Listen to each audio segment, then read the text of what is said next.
back on Cannock Chase.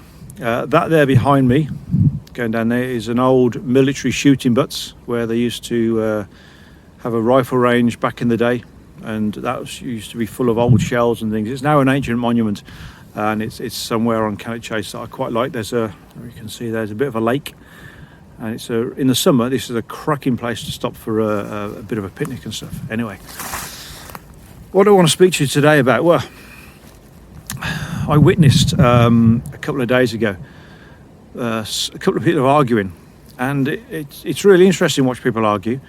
That they've both got a strong opinion, they're both upset, and what they're trying to do is get their point across. But the other person, or the person that's been shouted at, is defensive. So you usually have one aggressive and one defensive, and the defensive person is getting annoyed, the aggressive person is getting annoyed, and all they're really doing is venting their anger and frustration and getting nowhere. There's no resolution, there's no compromise, there's no solution. It's just two angry people shouting at each other. And something that I've done, or something that I've learned to do, I found in a book a long time ago. The book was called The 7 Habits of Highly Successful People.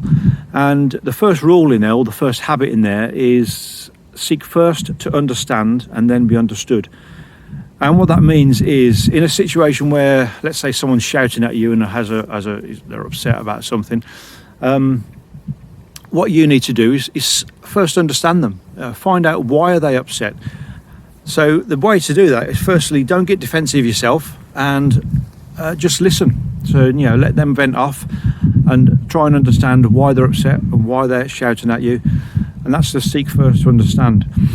Okay. Once you've done that, what you do is then feed it back to them. I don't mean physically. Don't get annoyed and upset, but just say to them, okay, let me understand, you're upset because blah blah blah, and you feed back what they've just said to you. And what that does, that disarms them. That totally takes the wind out of their sails and allows them to open up to listen to you. So seek first to understand is the first part. Feed it back to them so they understand that you understand their point of view, and you can see it from their side. And you might even want to say to them, yeah, I can see why you're upset, I can see why you're annoyed, I would be too. What that does is totally disarm them and totally takes them to a place where they start to become passive aggressive, where they're calming down.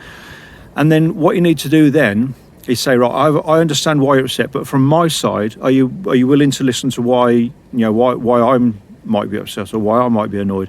And you give them your perspective.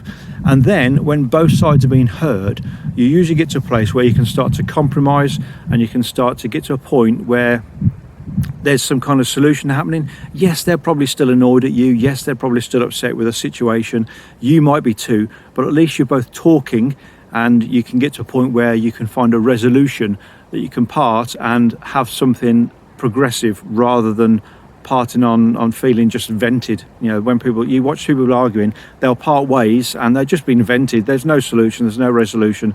So if you can seek first to understand and then be understood, I've found in my life it's worked really well. It probably helps that I'm a really calm person anyway, because I don't get annoyed at the best of times. But if you can seek first to understand and then be understood, it'll put you on a good place and a good footing. Anyway, that's enough from me. Look at Cannock Chase out here, 24 square miles of country that needs riding in and needs sorting out. So I'm off. I'll see you later. Enjoy yourselves. Have a good day.